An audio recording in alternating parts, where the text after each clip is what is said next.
Okay, in this section we're going to talk about behavior of oligopolies as well as why that happens. When it comes to oligopolies, it's all about market share. How much of the total market do they rule? And you can kind of think of it as a pie. And what they're looking for is to get a bigger piece of the pie. Well, what does it take for one to get a bigger piece of the pie? They have to take something away from the others. There's two ways to do that. Two ways to increase your market share. One is to differentiate your product.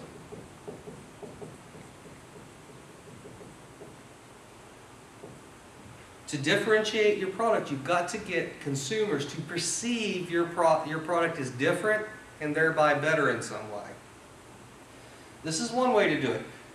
The main example you'll see of differentiation is advertising. You see these guys all over the TV. The other way to get more sales is to reduce price. If you reduce price, you may be able to increase your market share.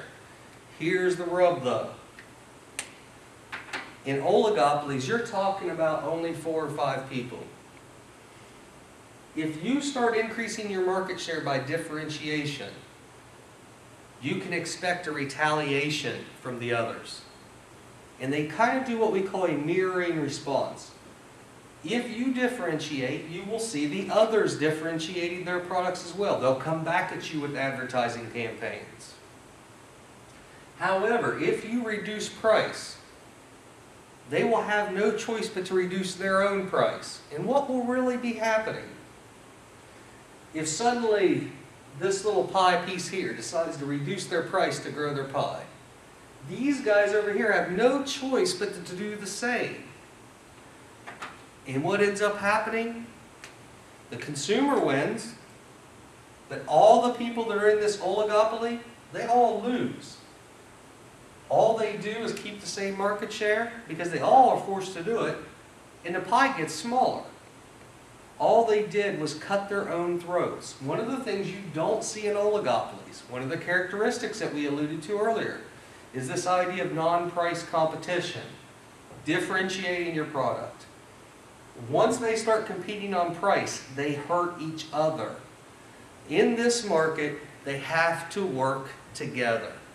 The choices made by any one affect them all. You know, an example would be if you looked at McDonald's. If they put the Big Mac on sale, does Burger King lose all their sales? No. Burger King loses a few customers, the pizza place a few, Long John Silver's a few, Taco Bell a few.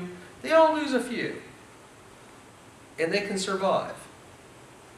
But what would happen if Ford decided to put the Taurus on sale for half price? You would see it a plummet in the other car manufacturers' sales. You know, when there are lots of people, which would be the food industry, lots and lots of competitors, you don't see the huge response because they're not as connected. When there's only a few of you, you know exactly what the other person did and why your sales are going what they are. And you have to retaliate. That's what's happening here. Okay. If we look at the graph, the demand curve for an oligopoly is what we call a kink demand curve. It comes down and has a huge difference in slope down here. The reason for that is because it's actually a combination of 2 demand curves. One demand curve indicates the fact that rivals have to respond to price drops. If you change your price in a downward direction, they have to do that. If they don't, they lose all their sales. So that's this part here. So there is no maintaining of that curve. Up here, the illusion is that if you raise your price, you know, if I'm looking for a bigger piece of the pie and you suddenly raise your price, all I have to do is stay put. So what the kink demand curve is a result of is the fact that competitors have to reduce prices when others do, but will not necessarily follow you if you raise price. That's the idea here. So there's a kink in it. That kink results in a marginal revenue curve that has a hole in it. There's an actual hole right here. The hole represents what we call sticky prices. In all industries, including this, the maximum profit maximizing production decision is based on MR equaling MC. Well, MR has always been 1 point. You know, it's been a 2, a 3, a 20, whatever it is, but it's been one single point. Now suddenly it becomes a range of points. As long as that marginal cost curve is passing through that hole, we will not alter this decision. So instead of being like, 5 equals 5, suddenly we have this idea of our marginal revenue being anywhere between 5 and 7. So as long as marginal cost is in that range, they wouldn't change.